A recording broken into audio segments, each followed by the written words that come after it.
तो रूस Ukraine war zone में क्या चल रहा है, साथ ही साथ इजराइल के फ्रंट पर क्या कुछ घट रहा है, ये हमने आपको दिखाया।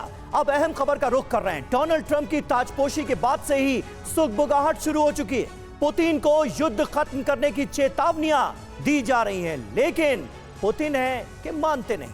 पुतिन युद्ध रोकने के बजाय युद्ध भड़काने की कोशिश में जुटे हैं। नाटो को टक्कर देने के लिए रूस का जासूसी जहाज ब्रिटिश सीमा तक जा पहुंचा और वो करने लगा जो ब्रिटिश नेवी ने कभी सोचा नहीं था। हालांकि आपको बता दें, रूस के इरादे बिल्कुल साफ हैं। रूस युद्ध से पीछे हटने को बिल्कुल तैयार नहीं है और अमेरिका की तरफ से बार बार समझौते का दबाव भी बनाया जा रहा है, लेकिन क्रेमलिन ने अब तक एक शब्द तक नहीं बोला। करीब 3 साल से चल रहे युद्ध से फायदा लेने के मौके को पुतिन चूकना नहीं चाहते हैं और पुतिन की रणनीति कुछ और है। पुतिन यूक्रेन के ज्यादा से ज्यादा हिस्सों पर कब्जा करना चाहते हैं और इसी के बाद वो समझौते की टेबल पर आना चाहते हैं। ऐसे में जल्द से जल्द युद्ध खत्म। क्या आपने शेयर बाजार में बिना कुछ जाने इन्वेस्ट किया और नुकसान उठाया? घबराएं मत, सही तरीका जानने के लिए अभी फ्रीडम ऐप डाउनलोड करें। करने का डोनाल्ड ट्रंप का सपना पूरा होता भी समीर नजर नहीं आ रहा है। बिल्कुल, और इसी से जुड़ी अहम खबर अपने दर्शकों को बता दें। यूक्रेन का रूस पर ड्रोन अटैक हुआ है, रूसी ट्रक को तबाह किया है यूक्रेन ने। यानी यूक्रेन भी लगातार जवाबी हमले कर रहा है और बहुत अग्रेसिव नजर आ रहा है जंग के मैदान में। ट्रक में रखे हुए थे हथियार, उसे कैसे नष्ट किया गया है ये देखिए। Значить, дивіться, як облаки розбігаються. Буде першо. हालांकि रूस और ब्रिटेन की सेना के बीच तनाव को लेकर खबर समझिए, क्योंकि ब्रिटिश समुद्री इलाके में रूसी जहाज घुसा है। यही सबसे बड़ी खबर है और रूस ब्रिटेन की सेना के बीच तनाव को देखते हुए खबर समझना जरूरी है, क्योंकि ब्रिटिश नेवी ने परमाणु पनडुब्बी उतारी है और पनडुब्बी से चेतावनी देने के बाद रूसी जहाज भाग गया। हालांकि ब्रिटेन का दावा क्या है? ब्रिटेन का दावा यह है कि जासूसी के लिए रूसी जहाज आया था।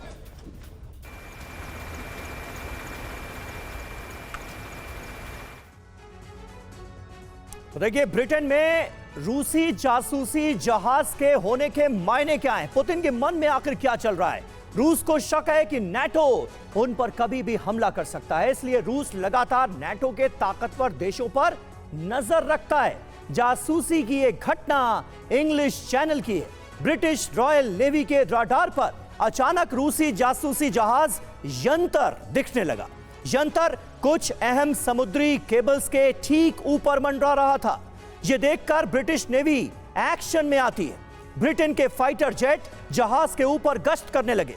2 वॉरशिप और टैंकर भी अलर्ट मोड पर आ गए। टॉर्पीडो और टॉमहॉक क्रूज मिसाइलों से लैस एक पनडुब्बी को जहाज के करीब भेजा गया। हलचल तेज हो गई। पनडुब्बी से रूसी जहाज को वार्निंग दी गई।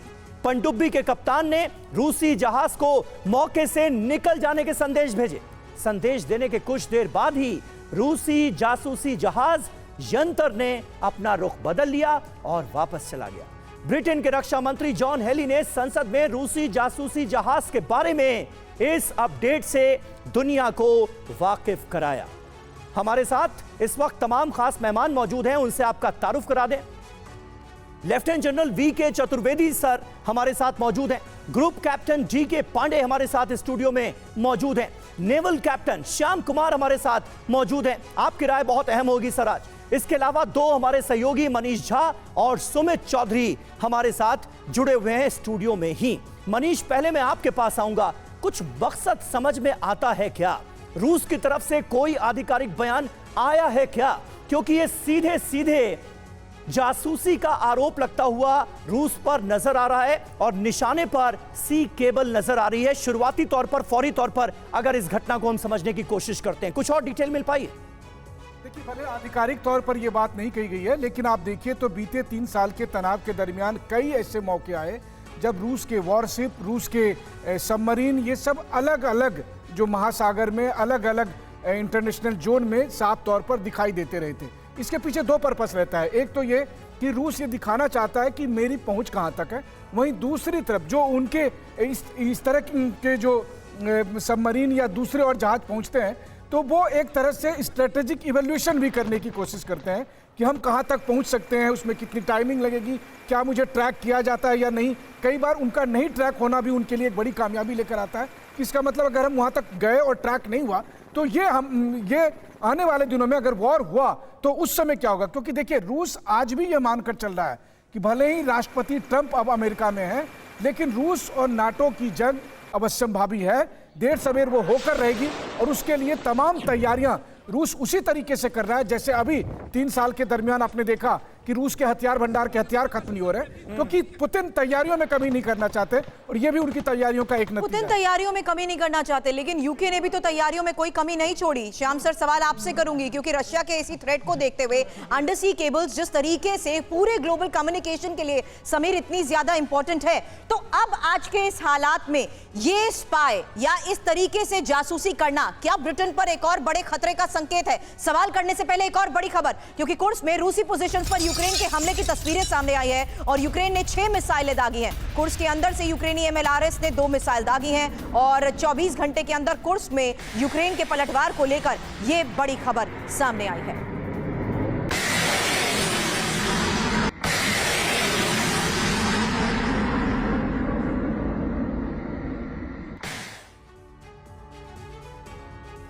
और ऐसे में दूसरी तरफ अगर आप गौर करें तो युद्ध का रुख क्या तय करेगा कुर्स्क, क्योंकि कुर्स्क में अभी भी जबरदस्त हलचल है। कुर्स्क में रूस यूक्रेन के बीच भीषण जंग चल रही है। कुर्स्क के कुछ इलाकों में यूक्रेन का नियंत्रण अभी भी है।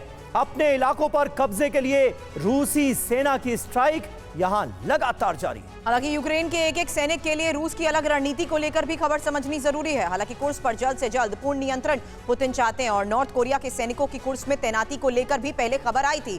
कुर्स्क में जिस तरीके से ऑपरेशन को अंजाम दिया जा रहा है, इसके बारे में एक्सपर्ट से करूं सवाल। उससे पहले श्याम सर, सवाल आपसे उस खबर के लिहाज से जहां अंडरसी केबल्स पे जिस तरीके से पूरे ग्लोबल सिस्टम निर्भर करता है, अब ये जासूसी क्या एक और बड़ा थ्रेट सीधे ब्रिटेन पर पुतिन की तरफ से?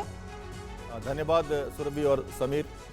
देखिए, नौसेना किसी भी देश के लिए एक इंस्ट्रूमेंट ऑफ डिप्लोमेसी होती है और उसके हिसाब से लगातार गुडविल विजिट्स दूसरे कंट्रीज में, उनके वाटर्स में और फ्लैग शोइंग मिशंस हम करते हैं। और इसके साथ ही जब ये शिप्स किसी भी एरिया में जाते हैं गुडविल विजिट के लिए, तो अपनी सर्वेलेंस और अपनी जो स्पाइंग रोल है वो जरूर करते हैं। हम सब जानते हैं चाइना की एक्टिविटीज हमारे इंडियन ओशन में लगातार इस कारण से बढ़ती जा रही है और इसके लिए हम शैडोइंग कहते हैं। नेवल जो नौसेना की भाषा है उससे सर्वेइंग का मतलब होता है जब हमारे टेरिटोरियल वाटर में और हमारे आसपास दूसरे शिप्स हो तो हमारे एयरक्राफ्ट शिप्स उनको जाके वार्निंग देते हैं, उनको स्कॉट करते हैं, जैसे फाइटर एयरक्राफ्ट हवा में करते हैं इसी तरह नेवल शिप्स। अभी हमारे एक कोस्ट गार्ड के शिप को शैडोइंग किया है चाइना ने साउथ चाइना सी में। तो ये लगातार न्यूज आते रहती है। फिलीपींस के साथ चाइना का टकराव आप लगातार देख रहे हैं। तो रशिया जो ये कर रहा है, ये एक रूटीन विजिट है।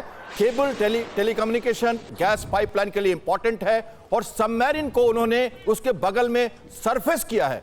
अचानक सरफेस करके सबमरीन को किसी वारशिप के साथ लाना का मतलब एक खतरनाक मैन्यूवर माना जाता है और काफी ऑफेंसिव माना जाता है। तो उस हिसाब से उन्होंने उसे हटा दिया। एक रूटीन ऑपरेशन है जो पुतिन ने किया क्योंकि वो अपनी बेबाकी दिखाना चाहते हैं, हर कोने में अपनी नौसेना की ताकत दिखाना चाहते हैं। उन्होंने दिखाया और ब्रिटेन ने अपना एक्शन लिया और वो वहां से चला गया। तो ये रूटीन ऑपरेशन है, होता रहेगा और इससे इसके साथ बड़े बड़े मैसेजेस हर एडवर्सरीज को अपनी आप मिलता रहता है। बिल्कुल, यानी आप ये कह रहे हैं कि इस तरह के मूवमेंट आने वाले वक्त में भी हमें देखने को मिल सकते हैं। लेकिन चतुर्वेदी जी, दूसरा बड़ा सवाल कुर्स्क को लेकर है। कुर्स्क एक तरह से जंग का सेंटर बना हुआ अभी भी नजर आ रहा है, जो कि अपने आप में चौंकाने वाली बात है। कहां तो ये उम्मीद की जा रही थी कि डोनाल्ड ट्रंप के राष्ट्रपति बनने से पहले ही कुर्स्क की लड़ाई को खत्म करा लिया जाएगा। रूस यहां पर जिस तरह से हावी होता नजर आ रहा था, लेकिन ऐसा हुआ नहीं। समीर, कुर्स्क वाकई में बहुत महत्वपूर्ण इलाका है और इनकी रशिया की साख यहाँ पर है, क्योंकि एक एरिया है जहाँ पे यूक्रेन ने रशिया में अंदर जाके कब्जा कर लिया है। और ये मैं पूर्ण रूप से कह सकता हूँ कि जब तक कुर्स्क से यूक्रेनी सेना बाहर नहीं आती तब तक कोई शांति स्थापित नहीं होगी इस एरिया में। रशिया कभी भी कोई अपने हिस्से को यूक्रेन को देने को तैयार नहीं है। बाकी हिस्से में जो ईस्टर्न यूक्रेन का एरिया है, लोहांस्क, दोनेत्स्क, खेर्सोन वगैरह, वो सब उसके कब्जे में है। जो उसका एरिया ऑफ इंटरेस्ट था करीब 20%, वो उसने कब्जा लिया है, उसको नेटो से सिक्योरिटी मिल गई है। जेलेंस्की अभी तक नेटो में शामिल नहीं हो पाए हैं, तो ये सब चीज़ें रशिया के फेवर में हैं। लेकिन कुर्स्क एक उसके ऊपर धब्बा है, और जब तक कुर्स्क से यूक्रेनी सेना बाहर नहीं जाएगी तब तक ये शांत प्रस्ताव जो भी है उसको आगे कोई भी किसी हालत में सफलता नहीं मिलेगी। जी, और वो होता हुआ दिख रहा है। शांति प्रस्ताव की बातें जो भी हो रही हैं उसका कोई असर फिलहाल नजर नहीं आ रहा है ग्राउंड पर।